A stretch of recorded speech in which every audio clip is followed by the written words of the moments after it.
WordPress क्या है? आप ये सवाल किसी भी वर्डप्रेस प्रोफेशनल से पूछेंगे तो उसका जवाब होगा कि वर्डप्रेस एक कंटेंट मैनेजमेंट सिस्टम है। अब कंटेंट मैनेजमेंट सिस्टम क्या चीज़ है, और क्या वर्डप्रेस वाहिद कंटेंट मैनेजमेंट सिस्टम है या और भी इस जैसे मुख्तलिफ कंटेंट मैनेजमेंट सिस्टम मौजूद हैं, और वर्डप्रेस से किस किस्म की वेबसाइट बनाई जा सकती हैं, और वर्डप्रेस के साथ काम करते हुए पैसे कैसे कमाए जा सकते हैं, आइए देखते हैं। अब कंटेंट मैनेजमेंट सिस्टम क्या चीज़ है? ये एक ऐसा सिस्टम है जो कंटेंट और डिज़ाइन को, कंटेंट और लेआउट को अलहदा रखता है। उसका फ़ायदा ये होता है कि आपने अगर सिर्फ कंटेंट चेंज करना है तो उसके लिए आपको डिज़ाइन या लेआउट को तब्दील करने की कोई ज़रूरत नहीं होगी, ना ही आपके पास रिस्क होगा कि कंटेंट चेंज करते करते कहीं वेबसाइट का डिज़ाइन, लेआउट या उसकी फंक्शनैलिटी ख़राब ना हो जाए। इंटरनेट के शुरू के दौर में जब वेबसाइट्स बनाई जाती थी तो हर वेब पेज एक HTML डॉक्यूमेंट हुआ करता था, और उसी में उसका पूरा लेआउट यानी स्ट्रक्चर हुआ करता था, उसी में उसकी सारी कोडिंग होती थी, और उसी में उसका सारा कंटेंट होता था, स्टाइलिंग भी उसी में होती थी। इसका नुकसान ये था कि क्लाइंट ने अगर कभी कंटेंट में कोई तब्दीली करनी है तो वो वेब मास्टर पे ही इन्हिसार करेगा, और खुद से अगर तब्दीली करने की कोशिश करे तो वो डिज़ाइन को या लेआउट को या किसी किस्म की फंक्शनैलिटी को ख़राब कर सकता है। कंटेंट मैनेजमेंट सिस्टम्स के आने से ये हुआ कि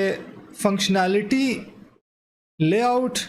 और डिज़ाइन एक तरफ कर दिए गए और कंटेंट को डेटाबेस में एक तरफ स्टोर कर दिया गया, और उसके अलावा ऐसे फीचर्स दे दिए गए उस सिस्टम में जिसकी मदद से सिर्फ़ और सिर्फ उस कंटेंट को ऐसे तब्दील किया जा सकता है जिसमें ना डिज़ाइन को छेड़ना पड़े, ना लेआउट को छेड़ना पड़े, और ना किसी किस्म की फंक्शनैलिटी से छेड़खानी करनी पड़े।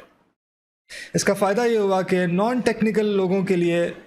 अपनी वेबसाइट के कंटेंट को चेंज करना, उसमें किसी भी किस्म की तब्दीली करना, नया कंटेंट डालना, पुराने कंटेंट को निकालना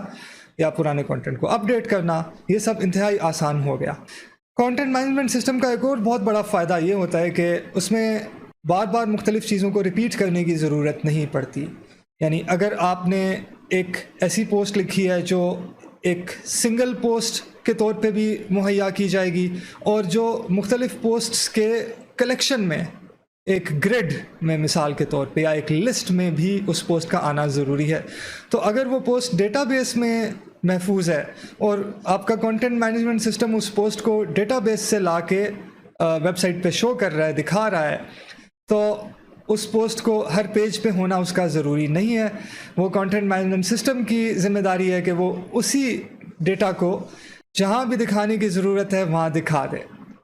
और ये डेवलपर का काम है कि वो कंटेंट मैनेजमेंट सिस्टम से कैसे कराता है। क्लाइंट को वो कंटेंट हर पेज पे बार बार लिखने की, या इवन वेब मास्टर को वो कंटेंट किसी भी पेज पे दोबारा लिखने की ज़रूरत नहीं है। इसी तरह वेबसाइट के हेडर और फुटर, और जो वेबसाइट का टाइटल, वेबसाइट का लोगो, वेबसाइट के नेविगेशन लिंक्स और उसके फुटर वाले लिंक्स, इन तमाम को भी कंटेंट मैनेजमेंट सिस्टम एक ही जगह स्टोर करना और वहाँ पे उसे एडिट करना मुमकिन बनाता है। इस सब का फ़ायदा ये होता है कि एक वेबसाइट को कंटेंट मैनेजमेंट सिस्टम के ज़रिए मेंटेन करना बहुत आसान हो जाता है, और उसमें किसी भी किस्म की तब्दीली या उसमें किसी भी किस्म के नए फीचर अगर आपने डालने हैं तो वो प्लगइन्स के ज़रिए, और डिज़ाइन को चेंज करना है तो वो थीम्स के ज़रिए बहुत आसान हो जाता है।